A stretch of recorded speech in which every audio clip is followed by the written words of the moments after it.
Imagine you're driving around beautiful Greece making a killing in the truck and you drive by Kavala where you have a buddy, so you crash in his apartment between jobs. And what a view from his balcony. But however nice it is to catch up, there's no escaping the next sunrise, and it's time to go. Welcome to Truck Sim Diaries. In this video series, I record my Euro Truck Simulator 2 gameplay, and I use it as a backdrop for my unscripted thoughts on what's going on in my life and the world around me. Sometimes I will have a lot to say, sometimes I will just comment on the gameplay, and sometimes I'll just be quiet. Either way, I'm glad you're here, so let's take a look at what we got in store for today. Hey, like I said, we're in Larissa. We are doing the second part of the, what is this, the third job for Eliarchos. Last job was hydrochloric acid that took us to Kavala. But now we need to get out of here.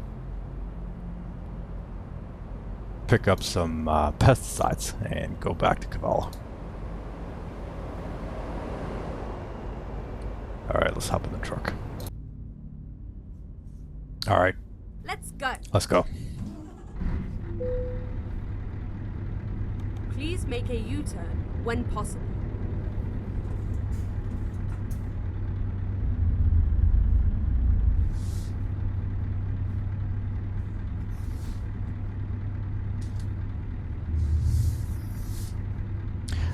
And man,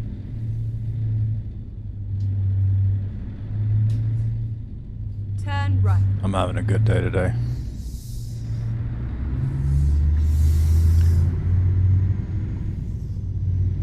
But I can feel that, you know, the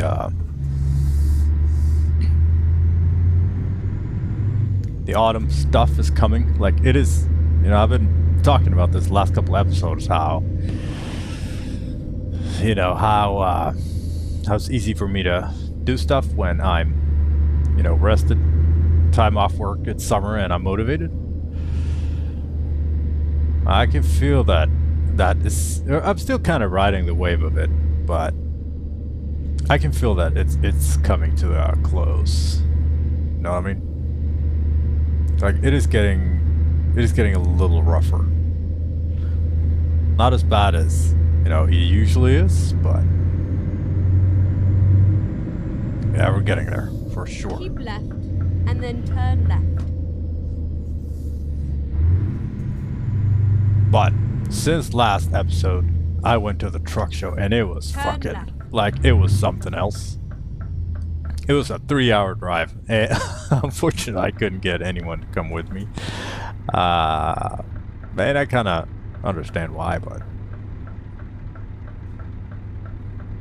yeah, so I went alone, and it was just as weird as I thought it would be, but kind of manageable though, like, because everyone else there is also fucking weirdo. But yeah, man, there was so many beautiful trucks. It was crazy. The event was called, it was by a magazine named, a Swedish trucking magazine called Trailer. Go straight on. What the fuck? Why did it... Rerouting. Wasn't I supposed to go here? Yeah.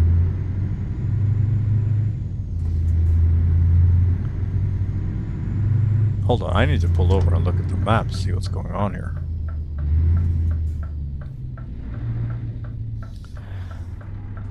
Alright. Let's... Why is it... What is it doing over here? What is going on here? It told me to go left.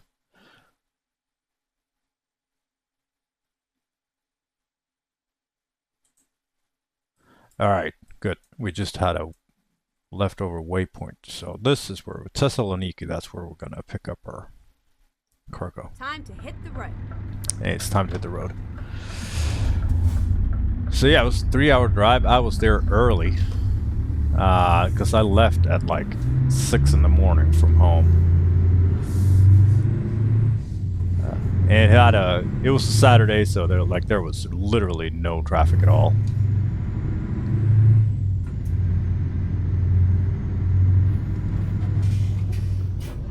So it was pretty easy to get out of there.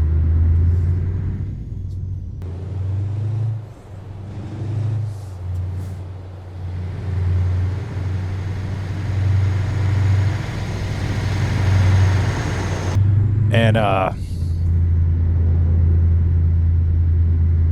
I'm amazed at how well it was called. Oh, like I was saying, it's the magazine that hosts the event is called Trailer, and the show was called Trucking Festival 2025. So if you want to see some pictures from it, I got a bunch of pictures, but I don't know if you know, I don't know. Honestly, I don't know if I can be asked to upload them. But yeah, Google that and you can see, like, I'm sure you'll see like hundreds of pictures from there.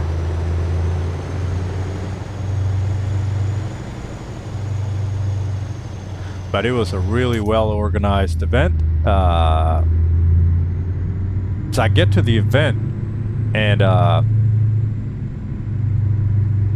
there's a huge parking lot, not a lot of cars there because I'm there like, you know, I left at 6, but I stopped to get something to eat along the way. So I was there at like, I don't know, 9:45 or something. Anyway, so there's this big ass show area. The stadium is like a motor stadium, so there's room for like forever. And it's all these, like, the event is a 2-day event.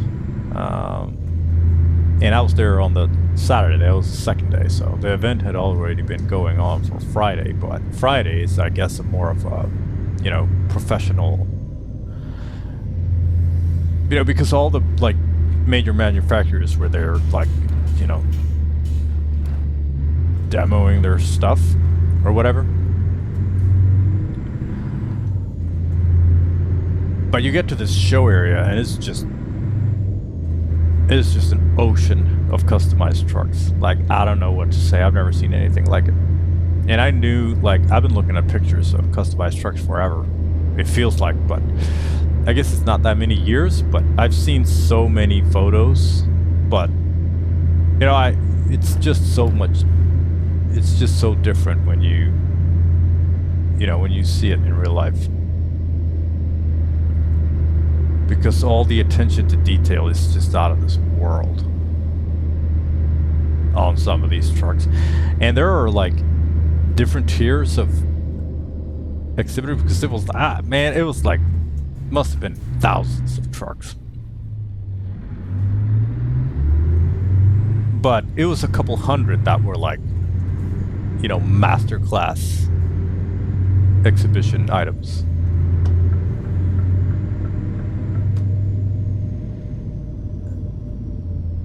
But all of it was fucking great to see.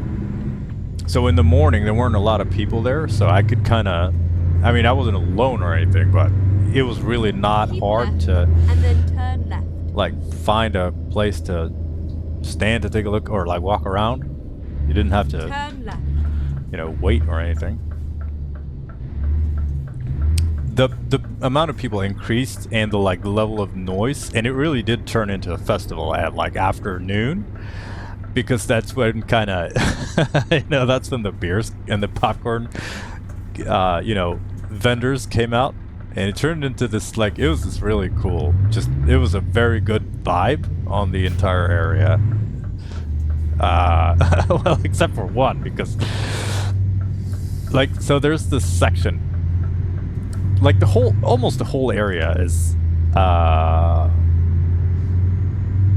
you know, these customized trucks that, you know, both top tier all the way down to, like, you know, a cool looking truck with who, you know, someone who spent some time, you know, matching some accessories, just kind of, you know, kind of showed up and showed off. And those are also like really cool to see. But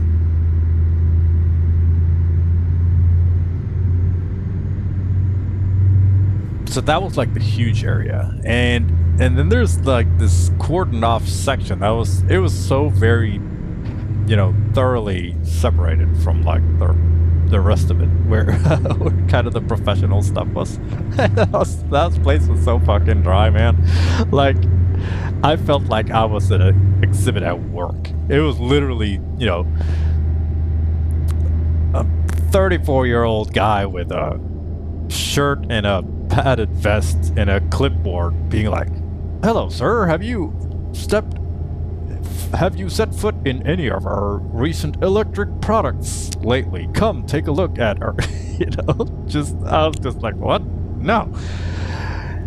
And like, so I was just like, "Oh no, I'm sorry, I just play video games." And he looked at me like, "What?" And I was like, "Never mind, I don't wanna, I just wanna get out of here." I just wanna fucking get out of here.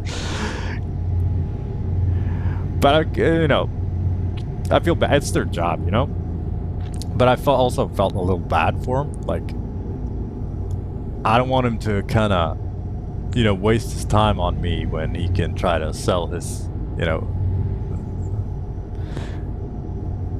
latest company product releases to someone else. And it was pretty obvious that. And I find this kind of interesting because the custom trucks, they make sure to kind of, they keep the logos, and they add more logos. Like the logo that we have here in the center of the dashboard, the V8. That logo is everywhere. They, the Scania trucker fans, they fucking love that symbol. It is like they have it on their shirts. They airbrush it on their trucks. They have it, They make the custom, they make the symbols custom.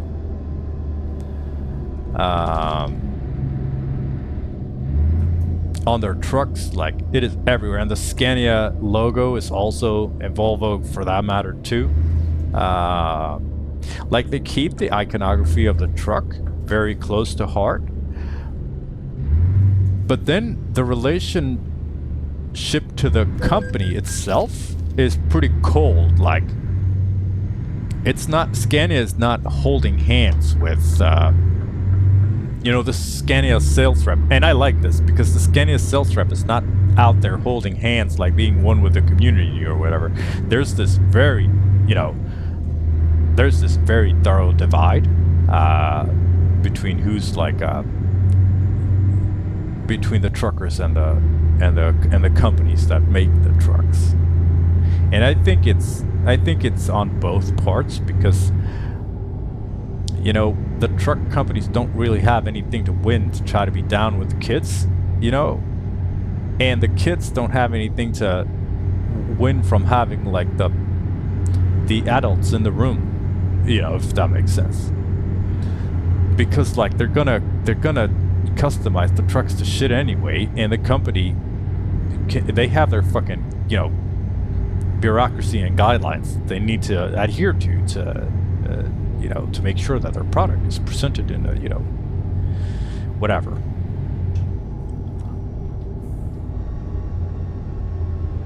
It's honking. There's no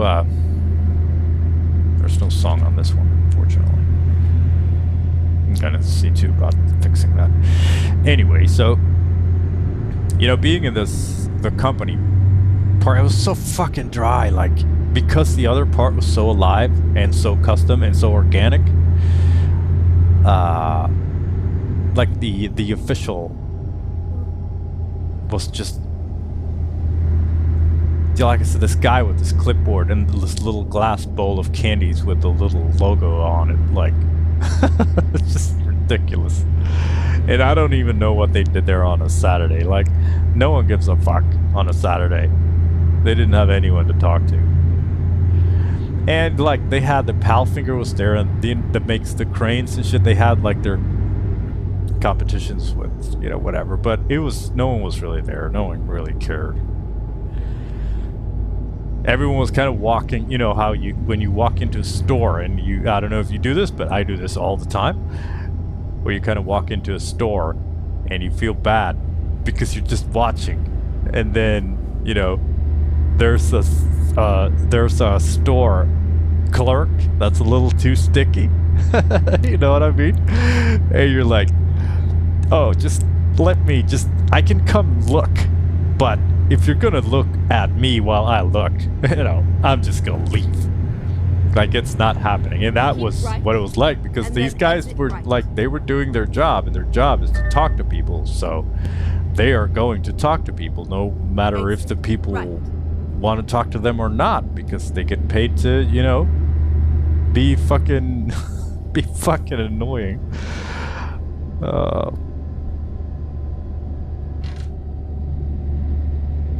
Yeah, so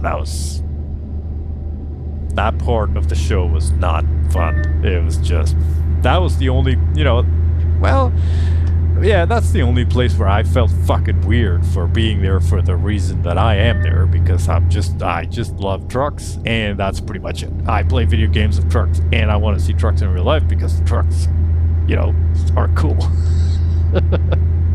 And like, there were a lot of people who were there who weren't truckers themselves, because that'd be fucking weird too. Like, there's, being a fan of trucks is nothing weird.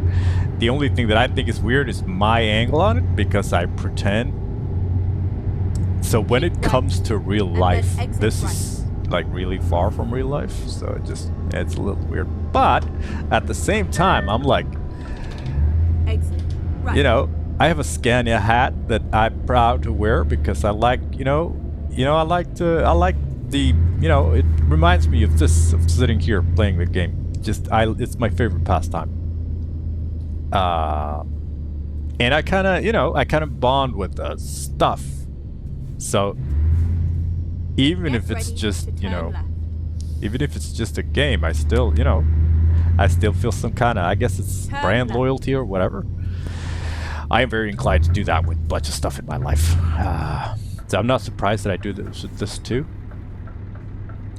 Like, I get really hung up on icons and symbols.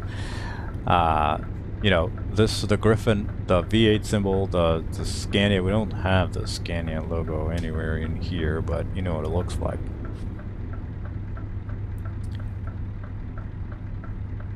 If I see it on a shirt, I'm gonna get it. And it's gonna be my favorite shirt. That's just kind of how I am.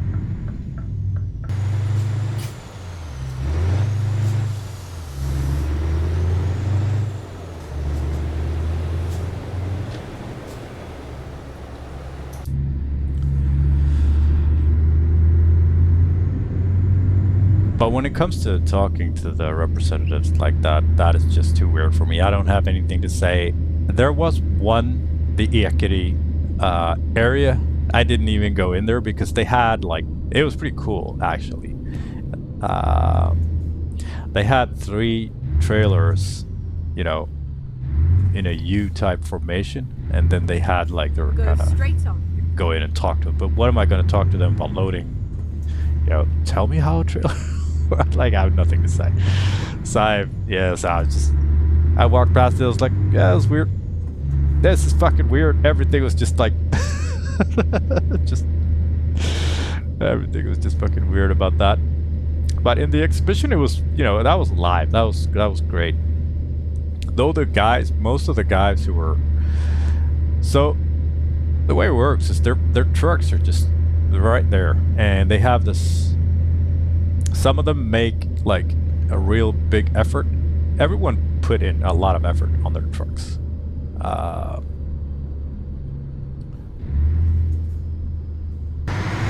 But some of them even, they put extra effort on, like, everything that goes around, the exhibition of the truck.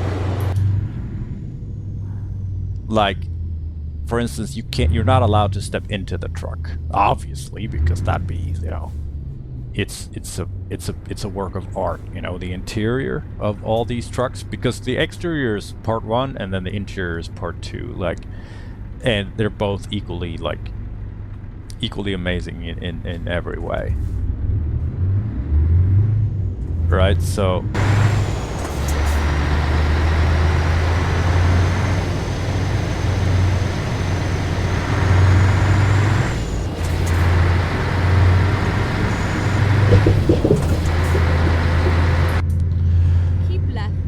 So you're And then obviously turn not allowed to left. go inside. Like the doors are open, and then there's this, you know, barrier Turn that left. matches the truck, of course, and it's all like leather. It's very nice. It says like "Do not enter."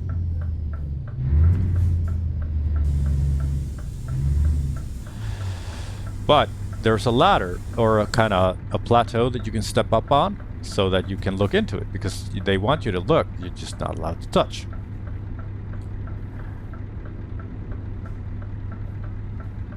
All right, I go and then they go and then it's all awkward or what? Or I go. All right, I go.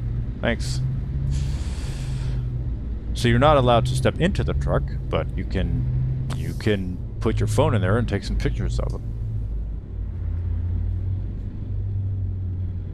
And some of the guys, and then there's like this little plaque that's like they're all numbered because it's a competition, so you get to vote. So every truck has this number that you get to vote on, which is your favorite.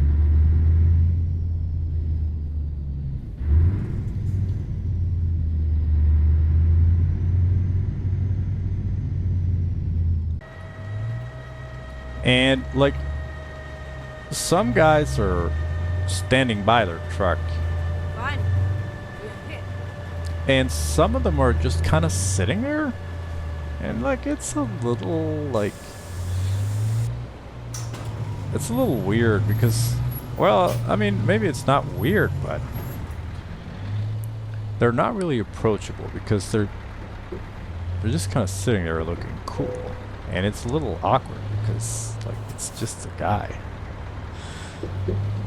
I don't know. I've never subscribed to the idea that your vehicle reflects, like the vehicle reflects off on you. Like if you have a cool car, I don't think that makes you cool. It's the car that's cool, not you. But you know, some people do, and that's perfectly fine. It's just the way we're just different.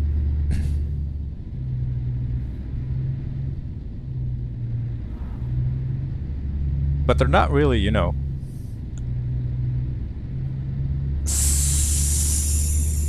I didn't talk to any truck owners about their truck. Well, yeah, one.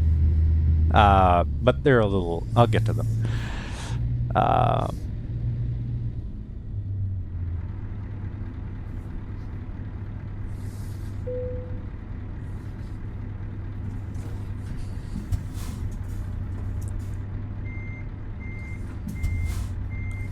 See if we can get this straight. All right, let's load it up.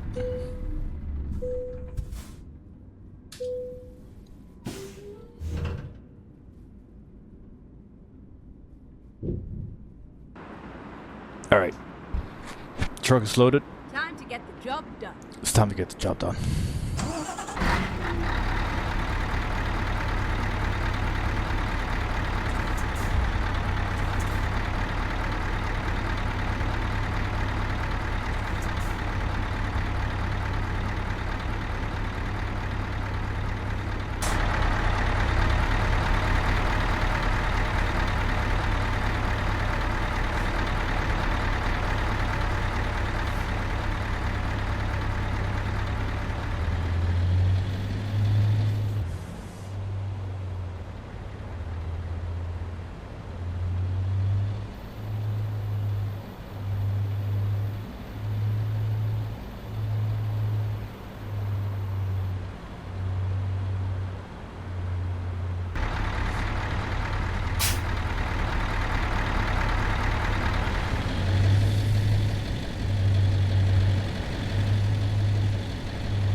And, you know, it's just guys.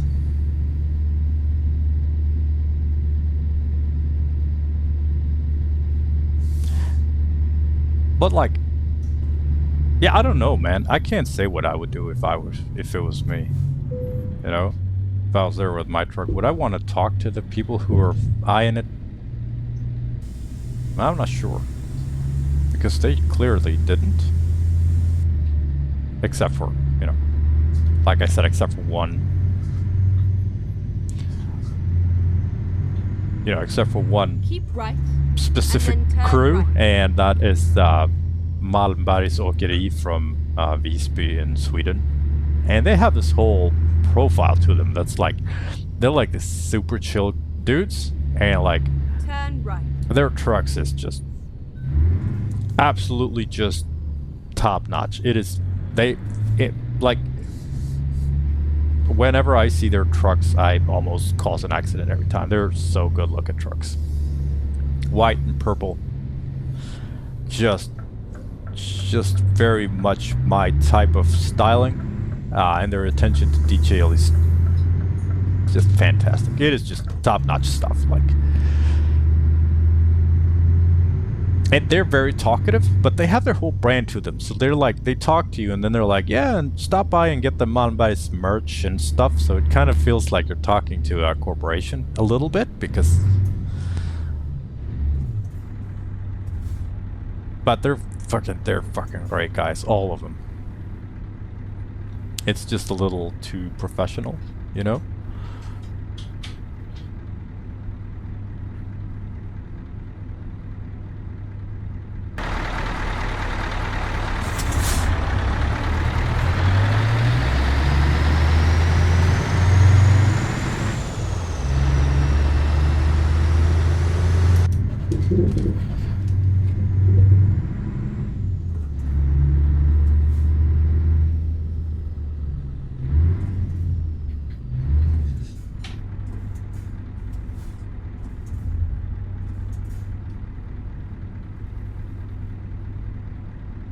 But yeah, all in all, the truck show was really great. I spent about a little over 4 hours just walking around, taking a lot of pictures. And it was very cool to like look at the, like there were, you know, shops that sell all the custom stuff that you could put on. Just like how I put on my mod stuff in this, like, you know, parts in this game is very cool to see. Like everything is just so very detailed.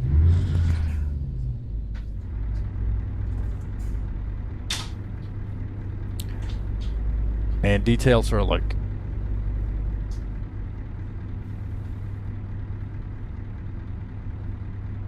details are the it's like the mantra of the truck's, you know, customization, you know, world. Because the thing that separates the good ones, that really separates the, you know, the great ones, is the attention to detail. And that's what everyone I talk to is like. And that's why you know, I'm a little sad that I couldn't get anyone to come with me, because they're like, well, I don't care about trucks. And I'm like, yeah, I know, but you know, it's just me. Because like, if someone wants to show me their, if someone wants to take me to a knitting exhibition where they, you know,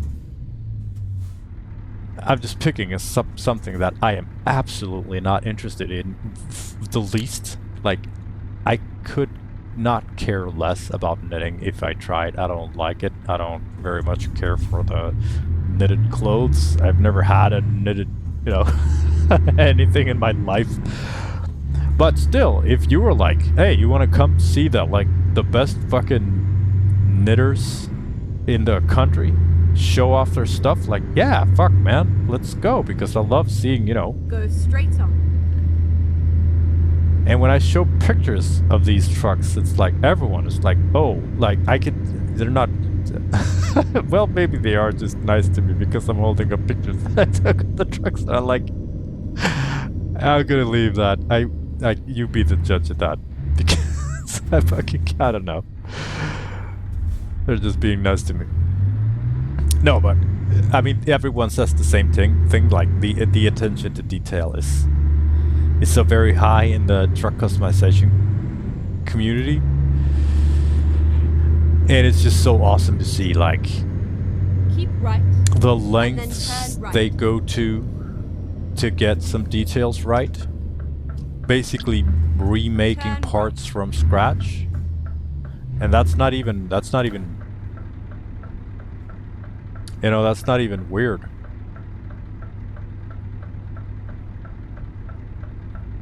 Making a part from scratch? Yeah, of course. Because it goes onto the truck. And there is still the conundrum of who pays for all this stuff. I don't know. I need to get an inside contact.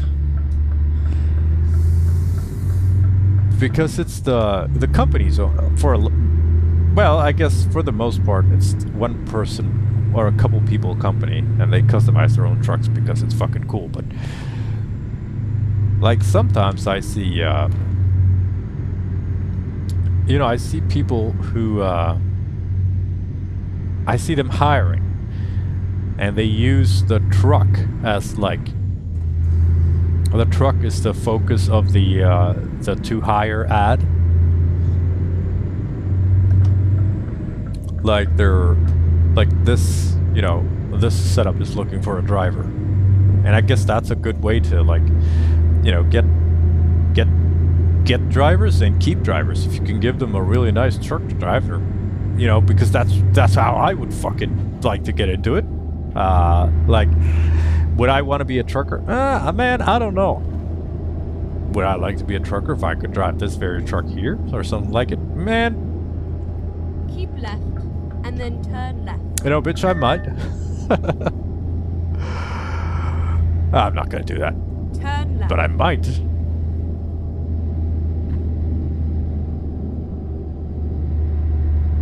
But I mean, the money that goes into these trucks, it is just, it's got to be twice the price of the truck for some of them, easily,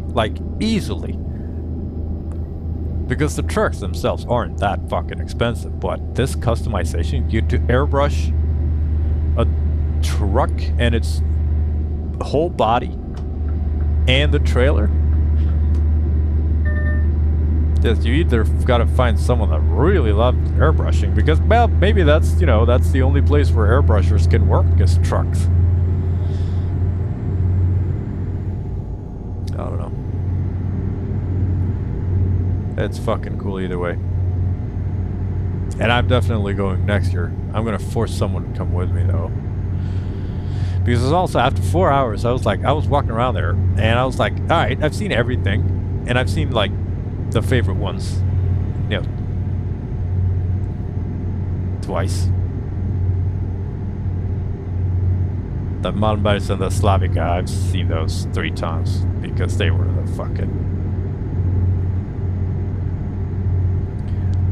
showstoppers for sure.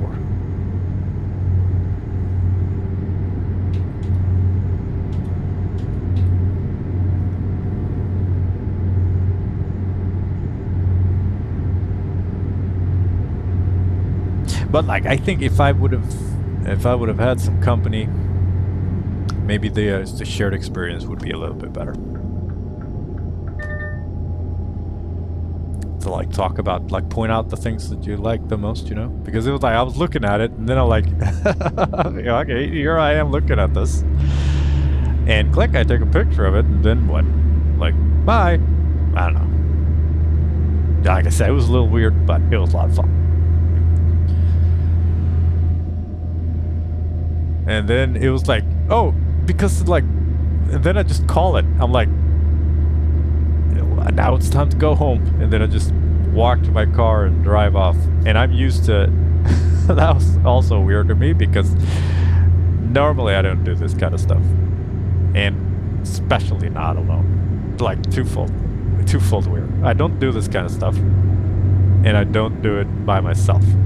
And that's why I don't do it, because I don't have anyone to come with me. But I'm changing. I'm a changing man. I'm doing things for me because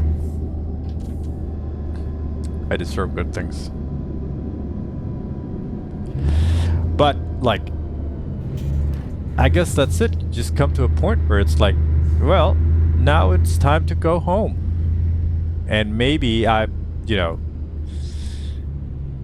maybe bring something to eat and just sit down and just kind of be there for a little longer. Would have been nice. It would have been nice. I'm going to really try. I'm going to pay someone. I'm going to pay someone to do it next year. Oh, and the weather was fucking fantastic. It was perfect weather. A little cool in the morning, but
Alright, so we got two things that I was going to bring up from last episode or the one after that.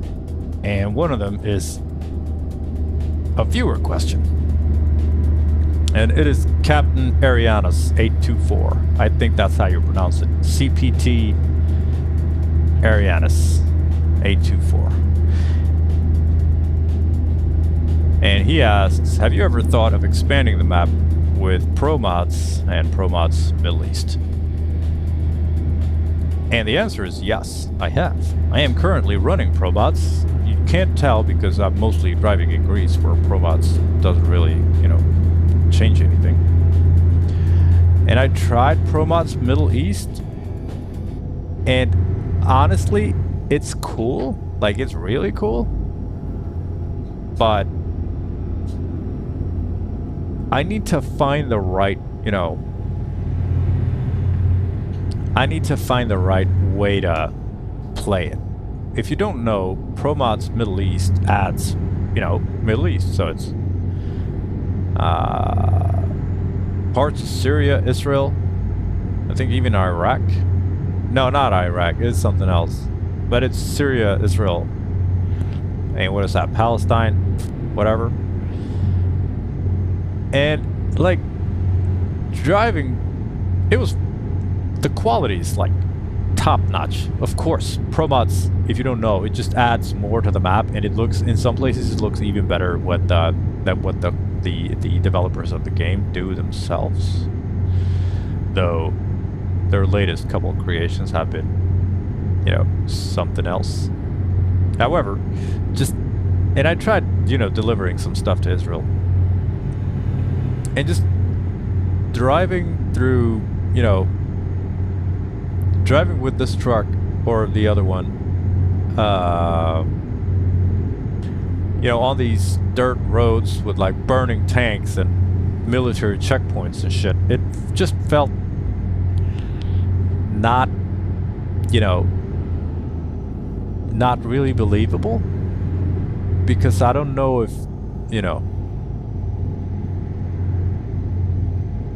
I don't know if that would ever happen. Where someone would be like, yes, 20 tons of tuna must go to Israel through this war zone. Let's go. Because I sure as hell wouldn't do it.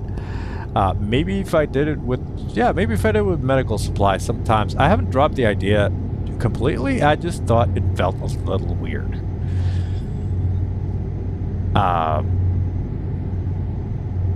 So yeah, but regular ProMods, yes.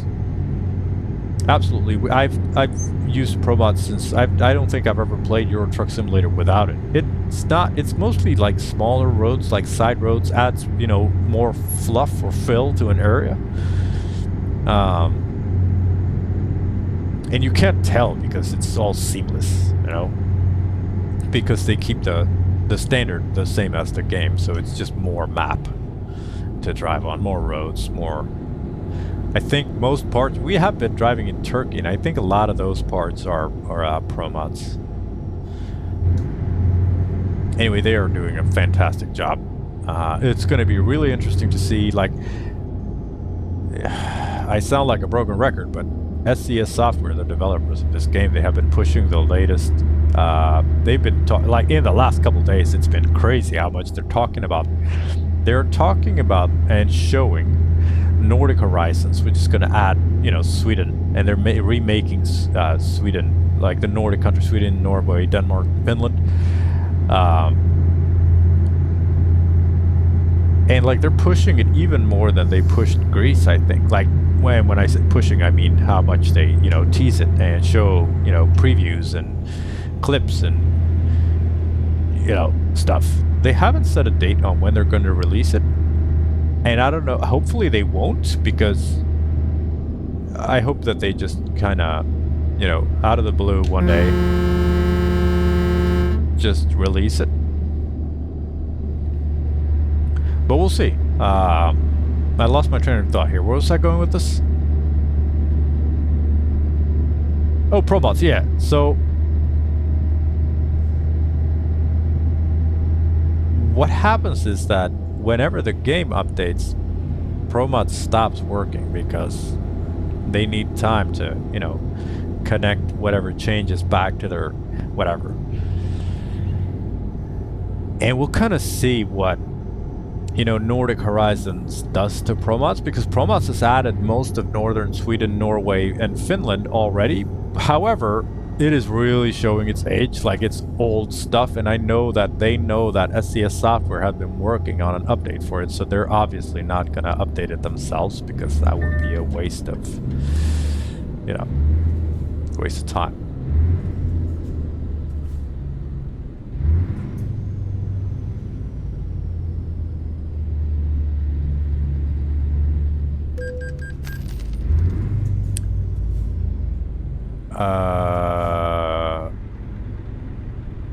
Do we just kind of drive through this?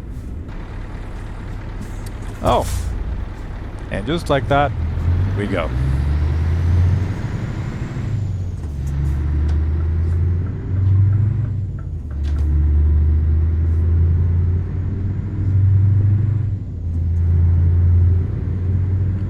And while we're on the topic of SCS Software, the second thing that I was gonna talk about is the Euro Truck Simulator recipes for success, and kind of what it's so good about it and what is, you know, maybe not super awesome about it. Because SCS Software that makes this game, they have one very clear goal, and that is to take a safe route. And they have noticed that making this game cozy, safe, and just a place to relax, that is the only thing that they're focusing on.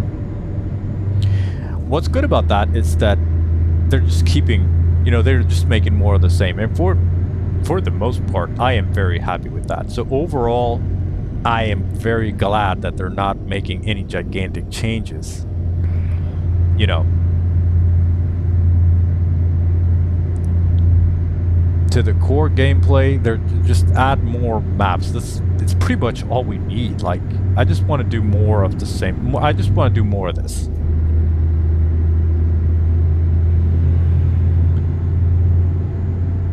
But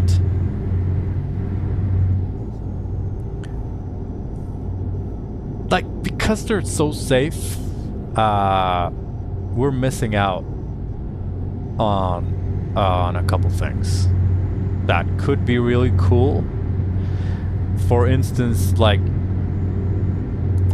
loading cargo onto the truck, or having that be a gameplay mechanic.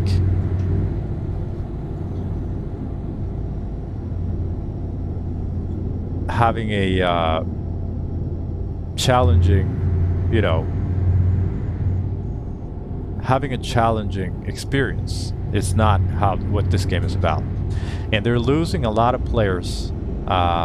You know, they gain a lot of players and this very loyal fan base by being this safe game. There's no end state. There's no end game. You become a billionaire in the game immediately. You can buy any truck you want. You're probably only going to want one. You're just going to want to drive, and that you can do that for as long as you can. The game is not going to stop you. It's not going to stand in the way. It's going to let you. The game wants you to do that, and that's good. I like that. However, I would also like to be able to have some challenges, and this game is not, under any circumstance, going to challenge you.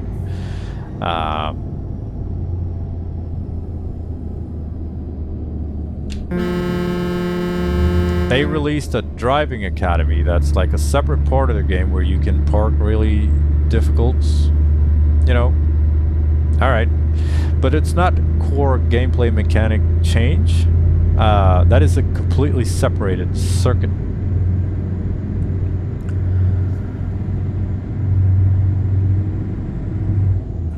And I would like to see some challenges, and I would like to see set goals that you need to complete.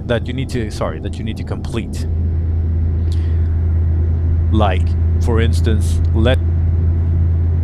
you know how drop off parts of the cargo on different locations. You know, sometimes you see trucks that have 3, I don't know, forklifts on them. Have me drop off 3 of them at 3 different locations. So one per location.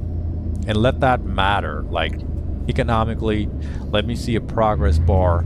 You know, there's a leveling system, but who gives a shit? Like, you become, you know,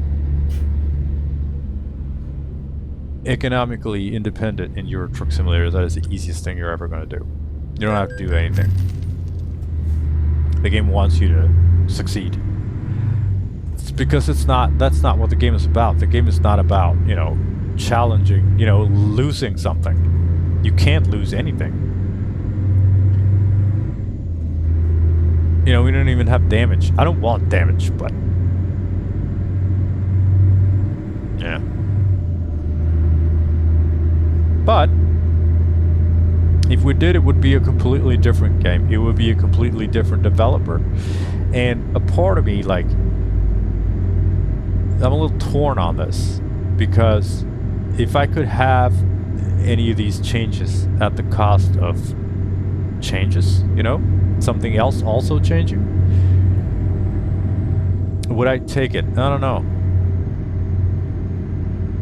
I'm gonna be completely honest. I am not in any rush to see this game change in any way. It is just... It could. It could be a little bit better. It could be a little... Like, I see that I am losing, you know, some of my friends who have played this. They could have stuck around longer if they would have been more challenged by the game, and if the game had maybe not necessarily even challenging, but a more clear, you know,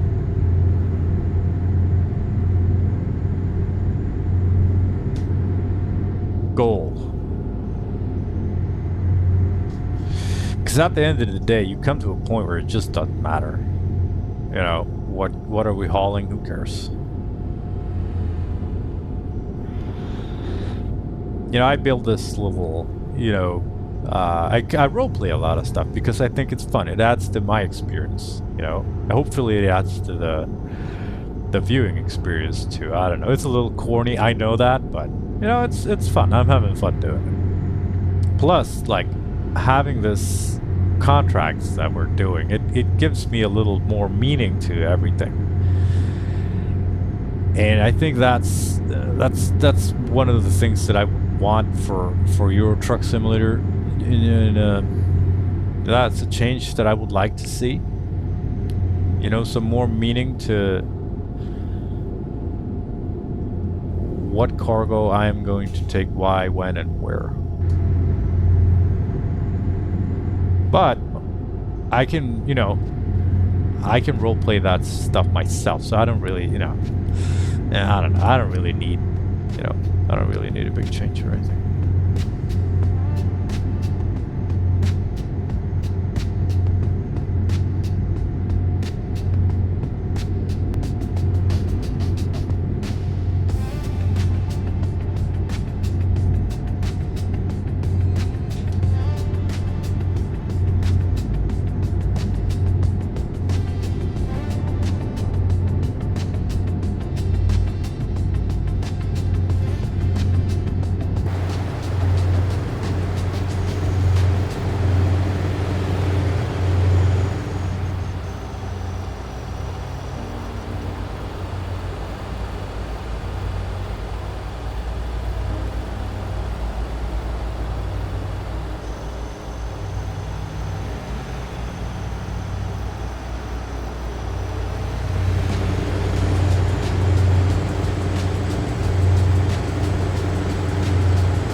So I left my work car for, you know, service at the service shop.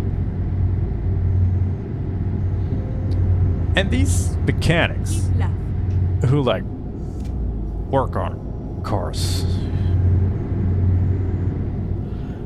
they go, you know, they have their workshop, their workspace, and they're gonna work on the car. Like they're gonna, you know, refill fluids, check, you know, diagnostics, change filters, change oil, all of which is done from like the engine compartment right, or from underneath and then turn the right. car, right?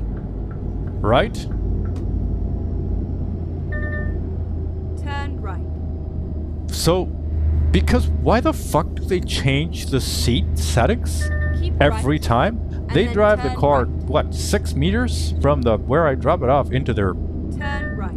How, like, I don't understand how they can be fucking bothered to change.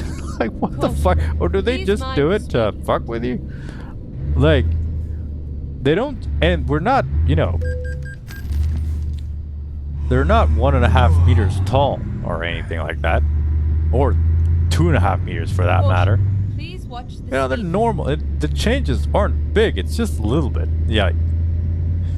Scooch the seat a little bit forward. You know, tilt the seat a little bit back. Like, why? Why not just for that short, like...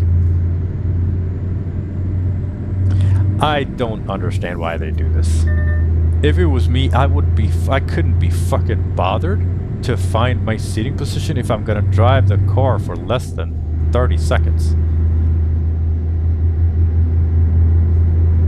Or maybe they do. Maybe they test drive it, of course. I'm fucking stupid, you know that? They probably test drive the thing and then I guess they have to. Yeah, that's why they do it, of course. I'm such an idiot. And I'm getting tired. Let's see. 2 hours and 20 minutes. ETA is 3 hours and 46 minutes. So we need to find a place to rest. And we have a place to rest right here.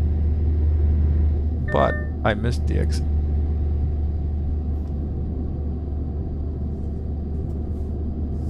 So we need to keep our eyes peeled. We're in no rush. We got 2 hours and 1 minute. So yeah, so I am stupid. Because of course they test drive the car.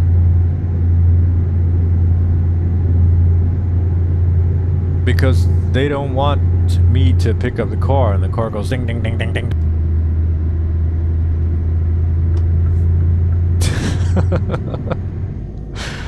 I have never thought about that. This would bother me a lot of times. Like, I mean, why? Fuck, like, refill the fucking wiper fluid. Get on with it. Come on, dude. But yeah.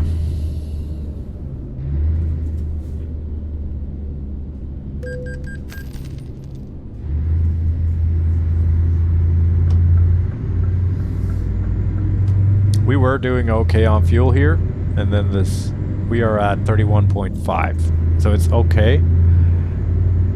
But this uphill is gonna drag us down.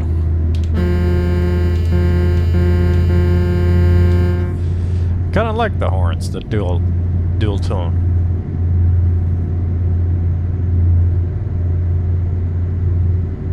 So I made some more changes to my everyday life. Remember how I told you in the episode about my gaming addiction? How cleaning the kitchen. I keep coming back to that mentally. Because that's where I felt the stress of having to get to the PC the most. Because I just needed to clean the kitchen really, really fast and then I could do the fun stuff. And I could have some dopamine. And I am, you know, very deliberately taking a very long time to clean the kitchen now as kind of a counter, you know, it's kind of a counter to that, counter behavior. So I clean the kitchen very thoroughly, very slowly, very methodically, because it is nice to have a clean kitchen, and I deserve a nice and clean kitchen when I come into the kitchen next morning to make breakfast for my kids, or they make breakfast for themselves or whatever. And it is very nice to just like I'm not gonna do much more. Like that's on my to-do list for the day is to clean the kitchen. That's all night. If it takes all night, I'm gonna do that. That's gonna be everything I do that night. Everything I have to do is clean the kitchen because I have to clean the kitchen. And the way I've been thinking about it is like if I could just get through this fucking cleaning the kitchen, I could do the fun stuff.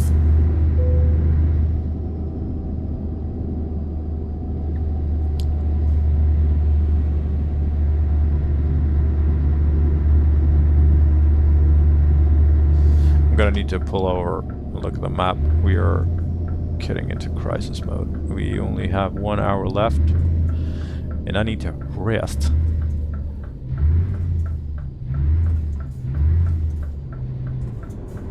Alright, let's take a look. Let's filter this by resting places. And, this one right here. That's gonna be perfect. Let's see if we can... Yeah! Yeah, this is great. We just go in this off-ramp, and then we turn around here, hit the sleep, and then we're back to the road. Would it be easier to just continue to go for this one? We only have 1 hour. 32 minutes to this one. What do you think? What is this? 14 minutes. Let's play it safe and take a look at this. Drive safe. We're not in any rush to not play it safe.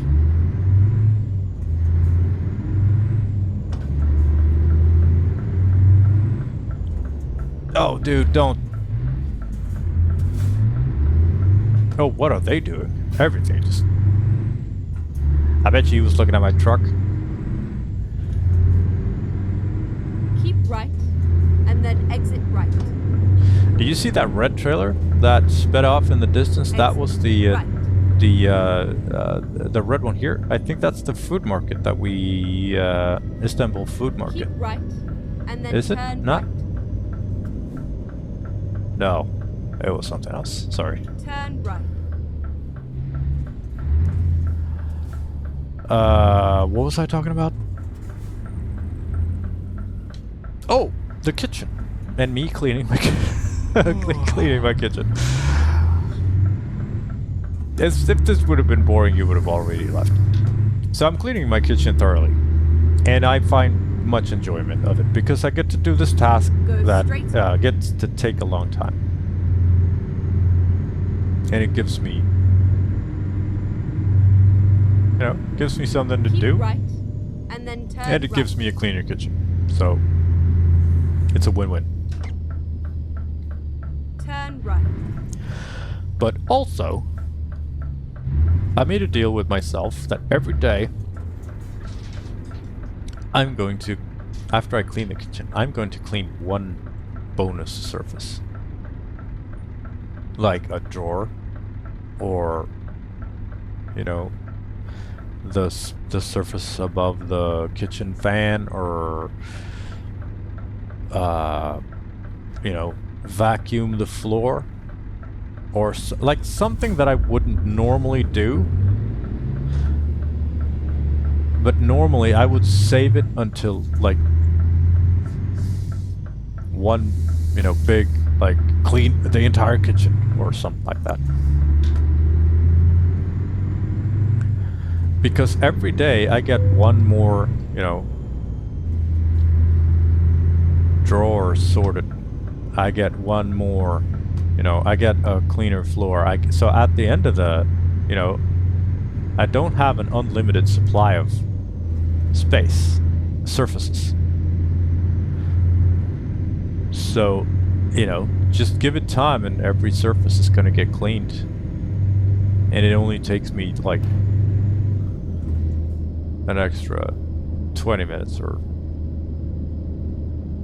so. Keep left. And it gives me the sensation of being in the here and now, and also like,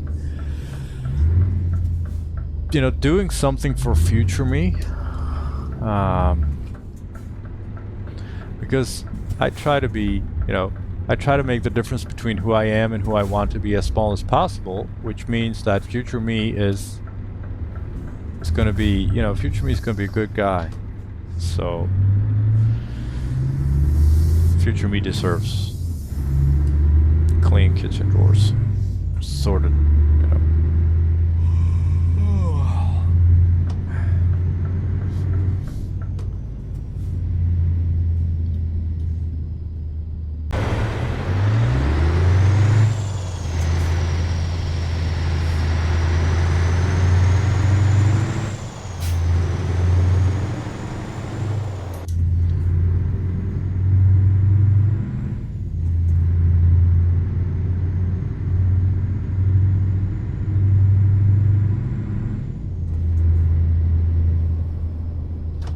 This is us.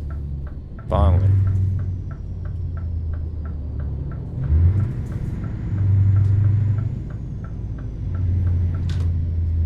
And it looks like we're sleeping with nose in.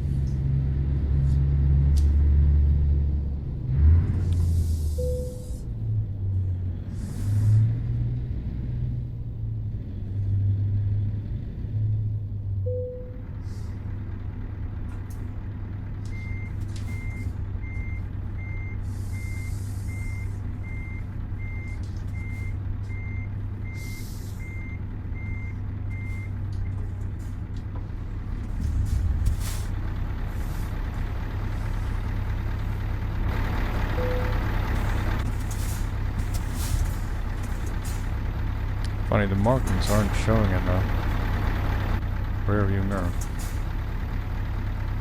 Let's get some rest.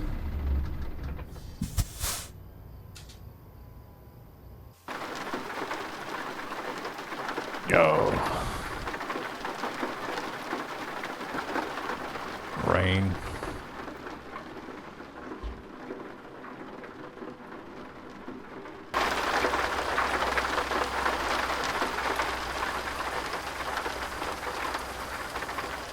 If I was here, woke up in the middle of the night, and I had to go to the bathroom, maybe it would be feeling pretty sad. I wouldn't stay out here any longer than I absolutely have to.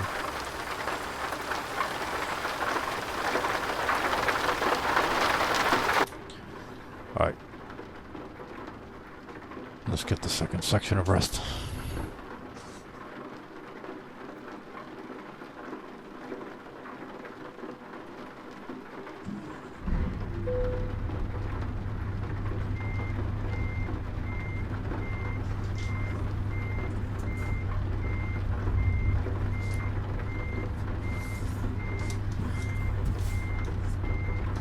We don't have much longer to go, but we need to rest because otherwise we'll get a fine.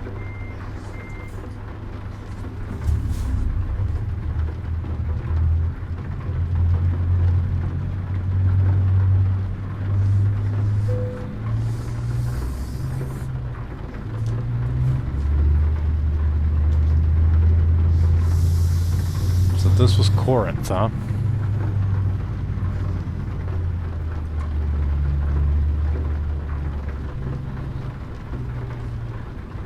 We got 9 minutes of real world time driving. It's probably going to be a little smidge longer than that, but not a lot.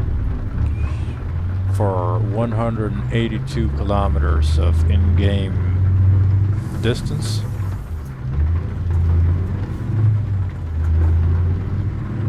The thunder is thick.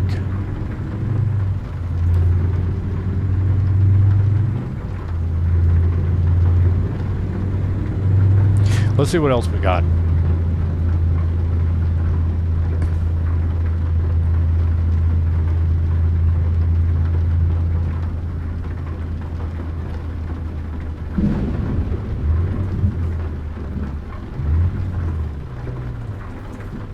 In the questions tab.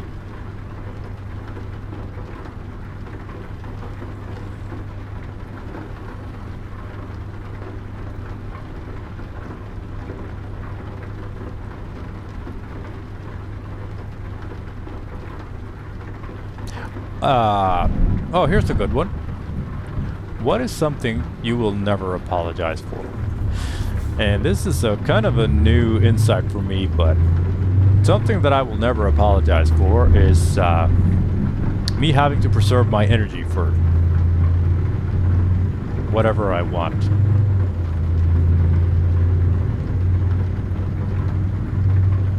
And saying no because I don't want to. And that's very important. Like,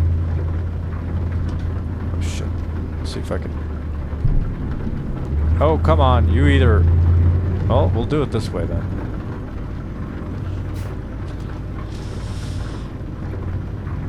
You know, preserving my energy for the things that matter. And that normally requires me to say no to things. It used to be really hard for me.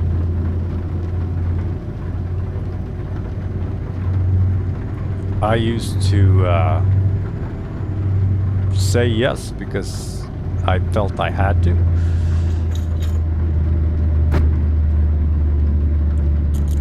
But almost as I said yes, I regret it. I regretted it. But I have gotten a lot better at that, you know, with my age.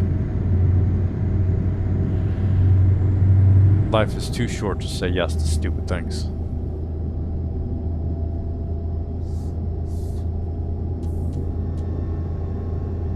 But I don't feel like I have to apologize for a lot of things in my life.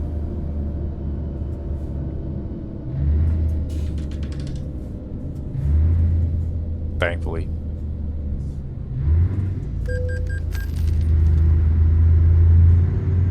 Caution. Please mind the speed.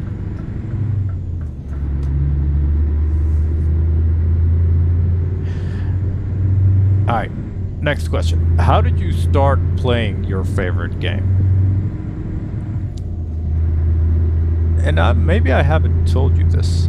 My origin story to Euro Truck Simulator. You think I could do it in 7 minutes? Yeah, I think I can. So, ESRB warning for description of blood and gore. Let's do a little background. When I was younger, I was basically made of steel. I could see anything, do anything, wouldn't flinch. Never had a problem with, you know, I could do surgery on myself. Sorry if it's a little graphic, but I could. And I have. Not anything super serious, of course, but I have for sure taken out things from myself that brought a lot of bleeding with it.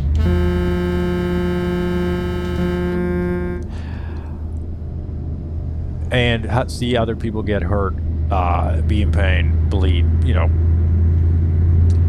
in emergency situations. Never a problem. Wasn't bothered. Just didn't bat an eye. And I think somewhere along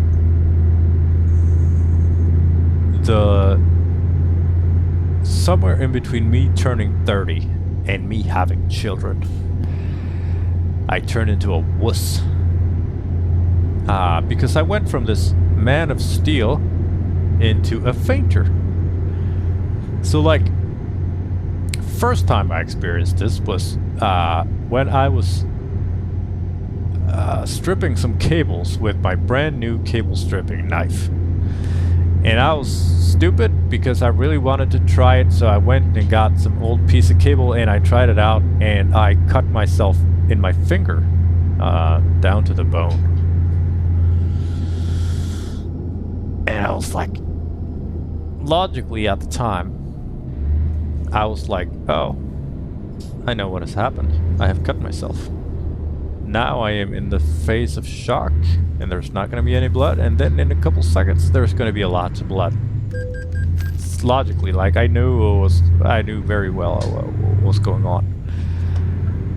And then I was like, I was out in my shed doing this. And then I was like, why is the dishwasher on? I remember thinking this. Like, why is the dishwasher on? In here.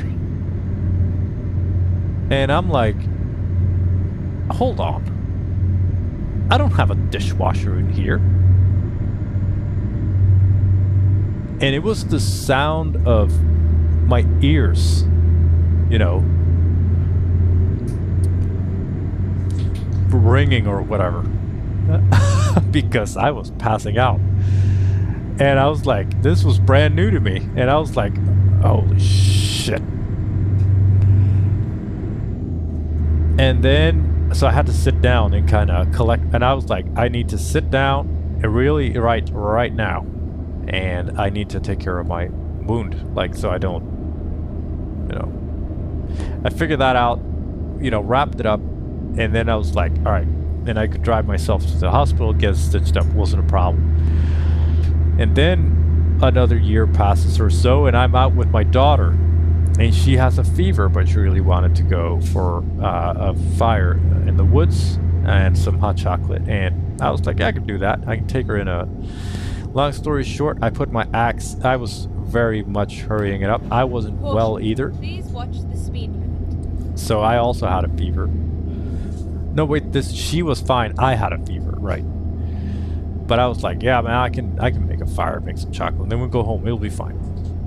Long story short, I put my axe into my knee because I skimped on safety positions when splitting wood. And I was like, fuck. And I turn around, walk away to like see what happened, how bad it was. Like the axe is scalpel sharp, and I looked down on my boots and there was blood coming out all over my boots, and I'm like, fuck. Like, I'm out here in the woods and I am bleeding a lot. So I had to sit down and kind of relax, and on the one hand patch myself up discreetly without traumatizing my daughter. On the other hand, serve her some treats so she'd be kind of distracted, and on the third hand, just keep myself from passing out because the ringing in my ears was back. Turn left. And then we let another couple years pass, and my daughter is learning how to ride a bike, and we took off the training wheels, and it was all fine. And she asks me if she can go down a hill. I have a little brother in the carriage. And I'm like, yeah, because I let them do stupid things. Get ready to turn left. Oh, I know this place. So I see her barreling down this hill, and I see her steering wheel starting to wobble, and I'm like, no. And she's going fast, and she face plants it, and I'm very far away, but I start running, and I can see that she crashes face into the steering wheel, and then she comes up. I can see that she's bleeding a lot, so she split her lip. I take her into the emergency room.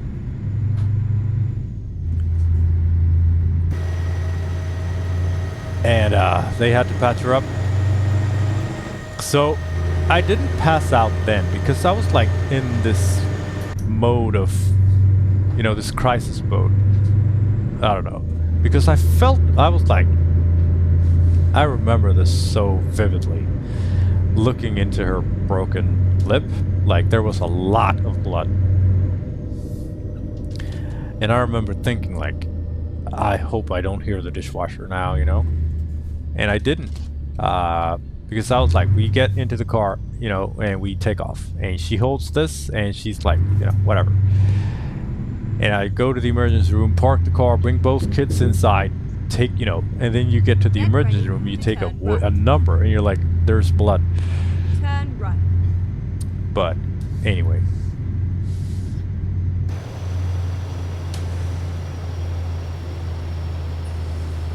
when I get to come in with her, and they're like, they take care of her brother. And then they take her, they're like, you know, distract him with whatever. And then they're like, they take her away from me. So whenever when I hand her over to them, next thing I know, you know, change the perspective to I'm on the floor. Because I fucking passed out. Like, without warning, it was just like turning a light off. And I'm on the ground, the back of my head hurts. The nurses are looking at me like, you know, could you? And my daughter's looking at me like, what are you doing? And I'm like, it's okay, honey, you know, go with them. And the nurses are like, yeah, are you okay, dude? Like, you look a little pale. So we both get ice creams that day. Now, what does this have to do with me playing Euro Truck Simulator? Well, you give it a couple more years and I'm fixing this light fixture. And it is high up in the ceiling. I work as an electrician, so I'm fixing this light fixture. And it is high up in the ceiling. And I go up and I see what's wrong with it. And I climb down the ladder.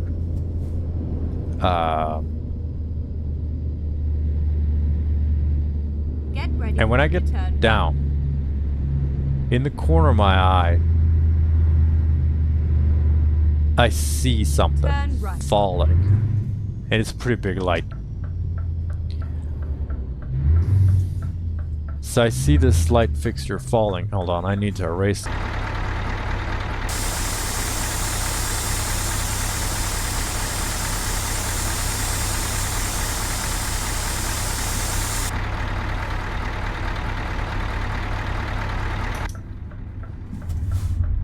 And as I see this thing in the corner of my eye, I instinctively put my hand out to catch it. And it is the light fixture, and it is made out of very much metal.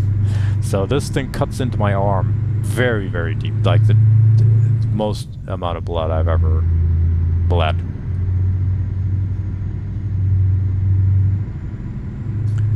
And I'm like, fuck.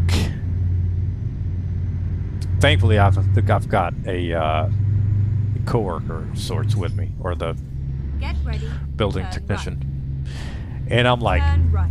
She doesn't see, you know, she doesn't see what happens. But I'm like, dude, we need to go. Something's wrong. Like, I've cut myself really much, and I need you to take take my car keys, because I cannot drive, because I will pass out from this. And that's such a big part of the story that previously I would have been like, wrapped it up and like, I drive to the hospital myself, you know.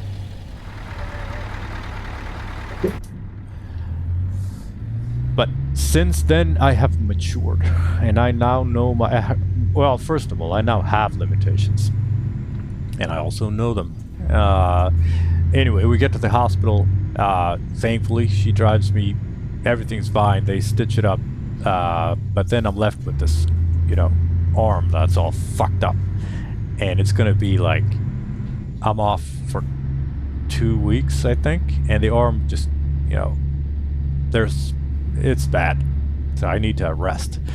And previously I've been playing Snow Runner, another truck game that's like an off-road kind of game, and also a little bit of Euro Truck Simulator, but I have been playing it with a controller. And I was like, ready to turn left. Fuck.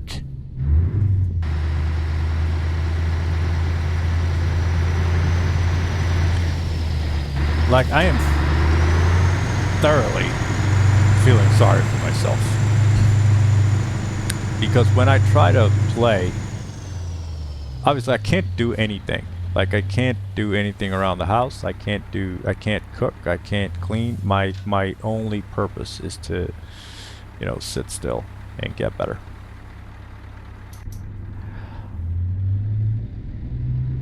So I go ahead and splurge on a steering wheel, and I get a really good steering wheel. And when I started playing Euro Truck Simulator with a steering wheel, that is how I really, really got into Euro Truck Simulator.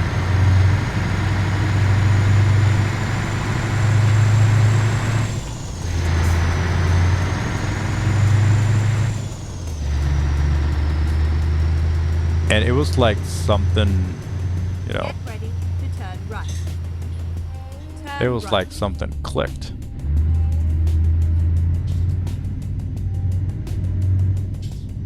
Because it just felt so good and so very relaxing. And I think back on those 2 weeks very fondly, because even though I was really scared because my my fucked up arm was a little scary. Like it got really swollen stuff. But like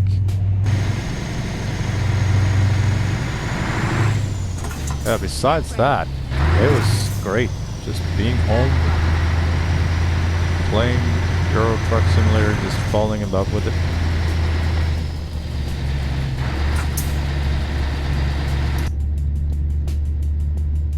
It was a really cool experience.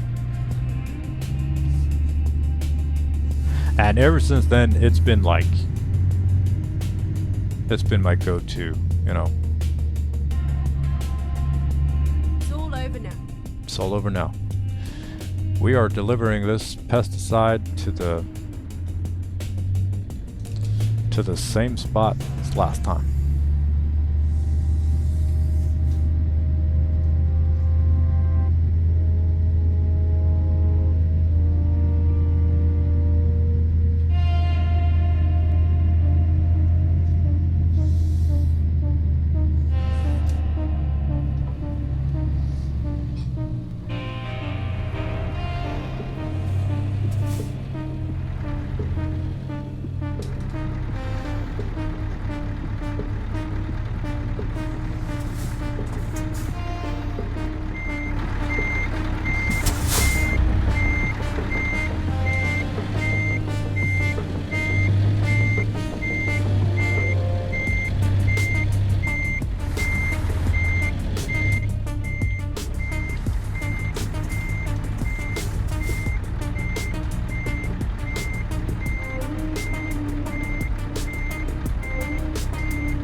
Alright, we're here. Let's unload it. Alright, stats for the job. I think this is Thessaloniki. That was the pickup. CNP to Kalamata to Eliarchos. 1,614. Oh, that's the odometer of the Scania R. Right. Hot chemicals, 20 tons. Planned 769. Real 922. That's a lot. I think that's the sleepover thing. We got nothing but toll gates here. 1, 2, 3, 4, 5, 6, 7. This paid pretty well. 40,000 credits. I think we're going to need to buy a Scania R. We paid 4,500 in rent costs. 6,000 was taxes. Other costs was 152. So that wasn't a lot. Fuel was 512. How did we do in fuel? 28.8. We're below 30 by much. That was good. That was really good. That's really good. Nice. Revenue was 29,187. So that's a lot. Let me jot this down really quick, and I can tell you a little bit of how this contract is going by now. This 4 stars out of wow. 4 stars. Damage 5 stars. Distance 3 stars. Fines 5 stars. No fines. Fuel economy 5 stars. Mass was 3 stars. So that's good. That's 4 stars. Let's see. Revenue was 29,187. I actually have a spreadsheet for this. So revenue so far for the Eliarchos contract, this was job number 6. We made 69,166 thus far, and we have 1, 2, 3, 4, 5, 6, 7, 8 jobs to go. So yeah, we're making money here.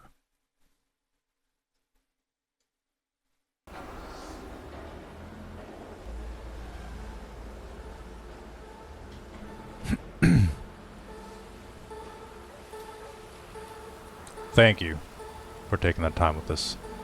It means a lot to me, and I really appreciate it. Remember to make smart decisions and take care of yourself. You're important, and you need to last for a long time.